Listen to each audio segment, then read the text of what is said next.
que é considerado perigoso tem idade mínima para que alguém o faça? Porque implica-se que sem a idade mínima aquela pessoa não tem noções e plenas faculdades mentais para ter maturidade o suficiente para saber o que ela está fazendo, inclusive no que diz respeito a consequências de suas ações. Tem idade mínima para beber, para dirigir e até para entrar no cinema quando você quer assistir algum filme cuja classificação indicativa é para alguém de 16, 18 anos, você tem que provar sua idade mostrando o seu documento. E por que crianças estão cada vez mais cedo na internet? Não pressupõe-se, então, um risco a essas crianças que poderiam estar na internet, certo? Então a internet seria um lugar seguro. O YouTube é um lugar seguro? O Instagram e outras redes sociais? Eu sei que o meu público é majoritariamente composto por pessoas maiores de 18 anos, então quantas vezes você que me assiste, que é um adulto muito provavelmente, viu alguma coisa na internet, nas redes sociais e se sentiu meio mal, um pouco desconfortável com o tipo de conteúdo ou o tipo de abordagem, um pouco enojado ou então um pouco escandalizado com o que acabou de assistir? Quantas vezes você esbarrou com conteúdo impróprio aqui na internet? Eu, várias vezes. E eu sinceramente acho que basta olhar pra ver. Só que agora, uma pessoa grande e influente aqui na internet deu visibilidade para essa discussão quanto à idade e o limite da internet no que diz respeito a crianças e adolescentes. Essa pessoa foi o Felca, que tem, nesse momento, quando eu tô gravando esse vídeo, 26 milhões de visualizações no seu vídeo que denunciava a adultização de crianças. O Felca foi uma pessoa muito importante, ele soma a voz dele, a voz de muitas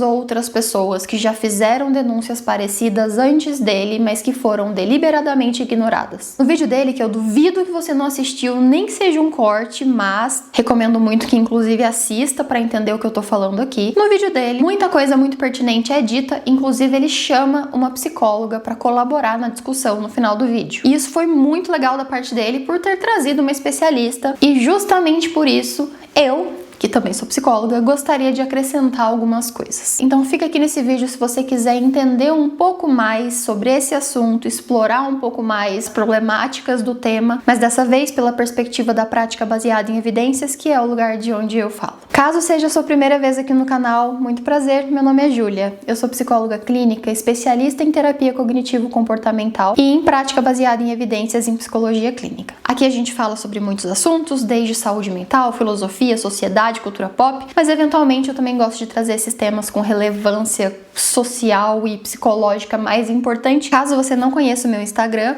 @juliam.psi, para receber atualizações diárias sobre psicologia lá na outra rede social também. Não se esquece de curtir o vídeo para que o YouTube entenda que esse conteúdo é relevante e mande para mais pessoas. Se inscreve no canal, porque toda quinta-feira às 6 da tarde tem vídeo novo. Se você curtiu, se inscreveu, foi lá me procurar no Instagram, muito obrigada, sou muito grata. Isso ajuda o canal demais a crescer, nós ainda somos muito pequenininhos, mas o canal tem crescido, eu fico muito feliz com isso. E bora pro vídeo de hoje. Eu vou fazer assim como o Felca, tá? Eu vou começar com temas um pouco mais leves e no final do vídeo a gente vai acrescentando camadas mais difíceis aos temas. Primeiro eu vou começar falando do começo, que é realmente a respeito do desenvolvimento dessa criança que tá tendo acesso à internet. Aquela recomendação de não expor crianças até no mínimo os 2 anos de idade a telas como um todo, então TV, celular, tablet, vem de órgãos como o American Academy of Pediatrics ou a Sociedade Brasileira de Pediatria, que fazem essa recomendação com base no que nós já sabemos hoje cientificamente no que diz respeito ao desenvolvimento cerebral, comportamental e físico de uma criança. O estímulo das telas da internet é muito passivo e não oferece a grandeza de estímulo que as crianças precisam para se desenvolver bem nessa época. Então, a exposição precoce a telas, à internet, está ligada a uma série de problemas, como o atraso à linguagem, mas também menor atenção e menor capacidade de se autorregular emocionalmente, além de menor desenvolvimento socioemocional também. Conforme a criança vai crescendo, ela ganha um certo crédito de um tempinho que ela pode passar nas redes sociais, no celular, na internet, na TV, enfim, mas ainda é um tempo muito pequeno. A gente está falando de depois dos 2 anos, ali entre mais ou menos 1 hora. E 1 ano depois, quando essa criança tem 4 anos, talvez 2 horas de exposição à tela, mas perceba, é um tempo muito pequeno. Quanto tempo você vê as crianças ficando expostas a telas hoje em dia? Muito mais que isso, certo? Tem até aqueles tablets temáticos lá, galinha pintadinha, Ben 10, não sei o que, para as crianças ficarem vendo desenhos horas e horas, mesmo e especialmente quando são pequenininhas. Esse tempo de internet, de redes sociais, de televisão, que o seu filho vai ganhando conforme ele vai crescendo, mesmo assim precisa ser um tempo supervisionado. Isso significa que, beleza, o seu filho vai ter acesso a telas e à internet, mas ele vai fazer isso do seu lado. Ai, Júlia, mas eu vou ficar 1 hora à toa do lado do meu filho enquanto ele fica no celular, ele não faz nada. Se você não está disposto a dedicar 1 hora, 2 horas do seu tempo para ficar do lado do seu filho enquanto ele usa a internet, que não é um ambiente seguro, não tenha um filho, ou então não dê um celular para essa criança.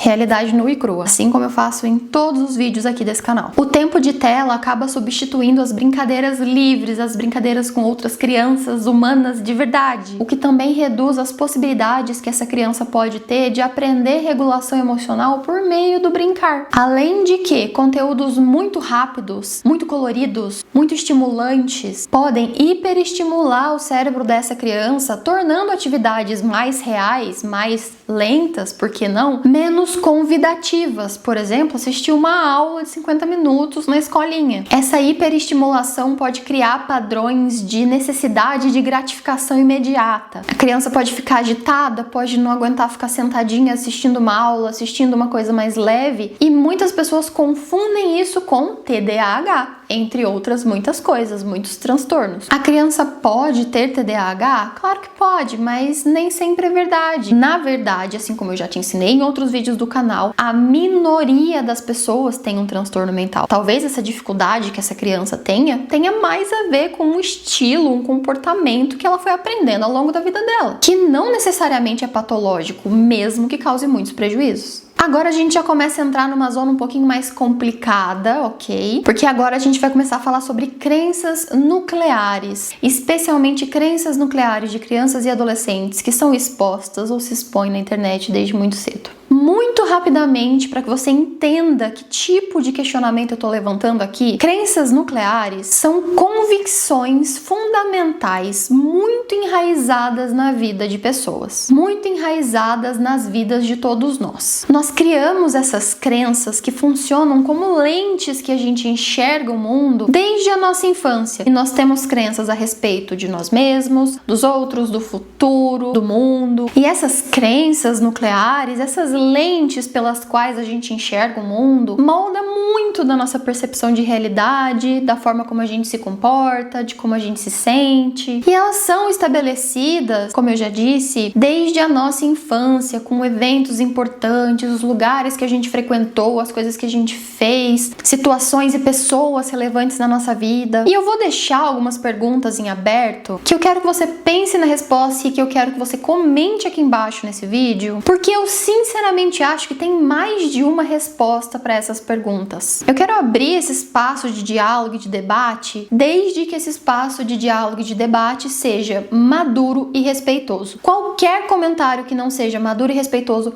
vai ser ocultado, e eu já tô deixando isso aqui pronto de antemão. Comente a sua opinião e o que você pensa de forma respeitosa, educada. Agora que você já sabe da importância das crenças nucleares, para como a gente percebe o mundo, para como a gente percebe nós mesmas, agora que você já sabe que esse tipo de compreensão do mundo, percepção da realidade, é moldada e nasce lá na nossa infância e vem crescendo com a gente até os dias de hoje, agora que você já sabe que isso é importante para como as pessoas se sentem, se comportam, veem a vida, existem, me responda sinceramente. O que você acha que viver situações de exposição, situações até meio vexatórias muitas vezes, situações onde as crianças e adolescentes estão vulneráveis a possíveis predadores, ensina para essa criança sobre ela? O que viver tudo isso ensina para a criança sobre ela, sobre as outras pessoas, sobre o mundo, sobre o futuro? O que acontece com essa criança, na cabeça dessa criança ou desse adolescente, quando um adulto que ela confia é justamente a pessoa que a expõe na internet e que muitas vezes pode até pedir para que ela faça alguma coisa assim?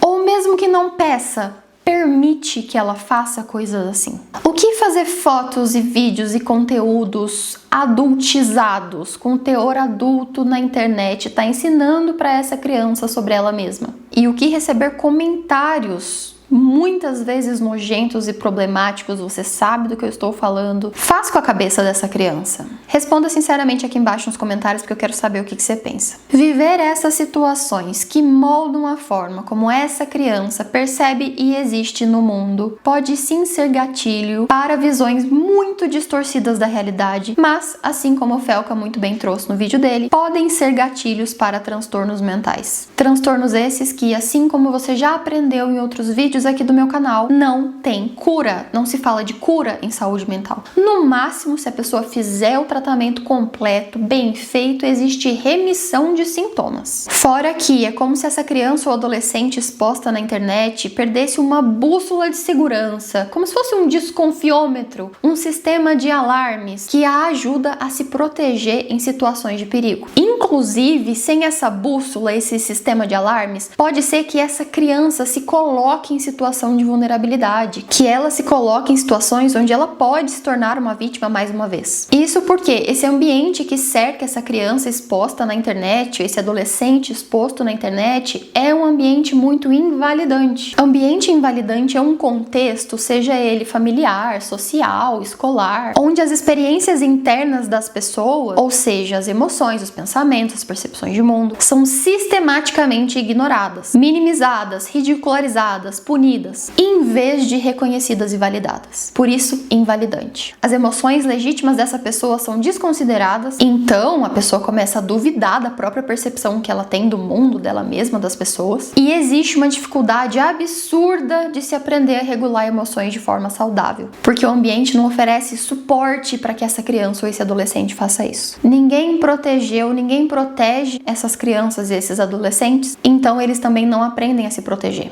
Estamos caminhando para o final desse vídeo e agora a gente vai entrar numa parte que é muito mais difícil, então já fica o alerta de gatilho. Eu vou inclusive censurar muitos termos dessa parte, isso porque é muito importante que o algoritmo não puna esse vídeo. Fica o convite aqui para que, caso você esteja gostando do vídeo, que você compartilhe ele com outras pessoas. Mas a partir de agora eu vou falar de coisas que o buraco é mais embaixo, que são coisas mais difíceis ainda. A pedofilia não é só um crime enquadrado na categoria de crimes sexuais. No Manual Diagnóstico e Estatístico dos Transtornos Mentais, existe uma classificação diagnóstica para esse tipo de coisa, que é o transtorno ou interesse pedofílico. Importante frisar, o abuso ou exploração sexual de menores é crime independente da pessoa ter um transtorno mental por isso ou não, tá? Não tem uma inimputabilidade aqui. Todo mundo que fizer isso vai ser punido pela letra da lei. E trata-se de uma situação seríssima, gravíssima, e também é seríssimo, gravíssimo você expor direta ou indiretamente crianças e adolescentes a essas pessoas, ao risco de que essas pessoas, pedófilos ou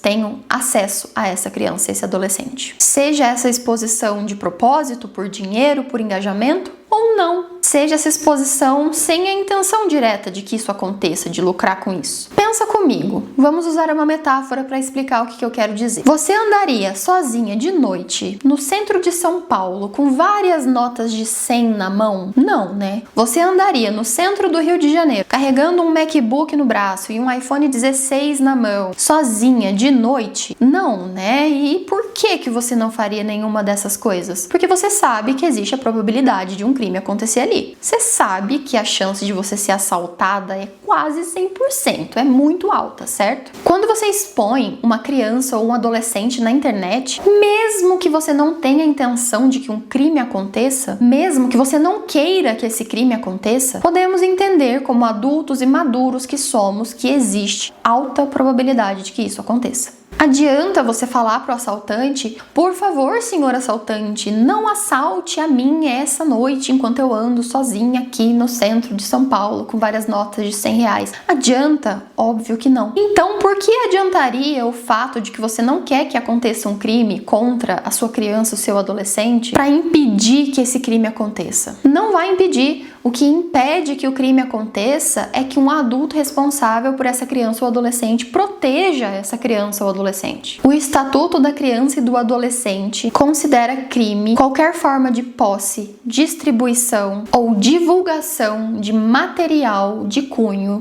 pornográfico infantil, assim como o alicento, o assédio ou o abuso sexual contra menores de 18 anos. E se você parar para reparar, a internet está cheia disso. Olha atentamente quantos criminosos estão impunes. Se omitir quando você sabe que uma situação dessa está acontecendo, também é crime pelo Estatuto da Criança e do Adolescente. Pelo ECA, o Estatuto da Criança e do Adolescente, todos nós, adultos, temos a obrigação legal de proteger essa criança e de denunciar caso a gente saiba de alguma coisa. E por último, mas não menos importante, pacientes relatando terem sido expostos durante a sua infância ou adolescente na internet tem sido cada vez mais frequente nos consultórios de psicologia. Eu, pessoalmente, acredito que isso está acontecendo porque as pessoas estão percebendo que algumas vivências que elas tiveram enquanto crianças e adolescentes não eram normais e não eram para ter acontecido. Se você é uma dessas pessoas, existe uma rede de profissionais que pode te ajudar, tanto na saúde pública quanto na privada. Procure por psicólogos, procure por psiquiatras, por advogados, mas não fique calado e sozinho. Toda essa ajuda pode ser feita inclusive de forma sigilosa, se for esse o seu desejo. O que eu gostaria que fosse a mensagem principal desse vídeo é a seguinte: impactos da internet e da exposição de crianças e adolescentes à internet acontecem desde o seu desenvolvimento infantil, desde o seu neurodesenvolvimento, porque caso você não saiba, o cérebro humano só é maturo de verdade a partir dos 25 anos, mais ou menos, que é quando a gente termina de formar o nosso córtex pré-frontal. Agora imagina o cérebro de uma criança de 15 ou menos ainda anos de idade. Mas isso também perpassa a sua vida, a sua percepção de si mesma, da realidade, do mundo, das pessoas, fazendo estragos incalculáveis. Estragos que para sempre vão alterar a forma como essa criança e esse adolescente existem e vivem suas vidas. E mesmo que sim, seja um esforço e uma tarefa muito árdua para os pais protegerem seus filhos da internet num mundo como esse que nós vivemos, se você não pode proteger essa criança de coração, não tenha filhos. E se você já tem filhos e não tá protegendo, não dê um celular para esta criança ou este adolescente. Ai, mas enche muito saco porque todos os coleguinhas têm, ai, dá muito trabalho, faz birra. Põe na terapia. Se você tem um filho, é sua obrigação proteger essa criança ou esse adolescente. Inclusive, ia ser muito importante se existisse uma pressão popular para que existisse melhor regularização do uso da internet por menores de idade. Importante que a gente continue alimentando e debatendo e falando sobre isso. E se porventura você já é uma dessas pessoas que é vítima da internet e da exposição precoce na internet, existe uma rede de profissionais prontos para te ajudar a fazer com que a sua qualidade de vida e um possível transtorno mental que você possa ter em decorrência ao que te aconteceu não sejam empecilhos para que você viva uma vida plena e que vale a pena ser vivida, para que você seja feliz. Procure por ajuda. Não fique sozinho. Você não precisa ficar. Se você sabe de uma situação de exposição, de abuso, de contra crianças e adolescentes, é seu dever denunciar. E, inevitavelmente, ter acesso a conteúdos como esse vídeo, como o vídeo do Felca, vai te ajudar a se educar para perceber essas violências com mais veemência e poder fazer alguma coisa a respeito. Eu espero que você tenha aprendido alguma coisa aqui no vídeo de hoje, eu espero que isso tenha te ajudado a pensar sobre o assunto. Eu vou deixar aqui nos cards uma playlist de vídeos que você pode também gostar a respeito de todos esses temas. E muito obrigada por ter ficado até o final. Um vídeo muito difícil de fazer, um vídeo muito difícil de assistir, é muito difícil pensar sobre esse tema, mas é justamente porque não se fala tanto e não se explora tanto esses temas que tantas crianças e adolescentes podem passar por essas situações de vulnerabilidade na internet. Obrigada por estar aqui hoje, um abraço e até o próximo vídeo.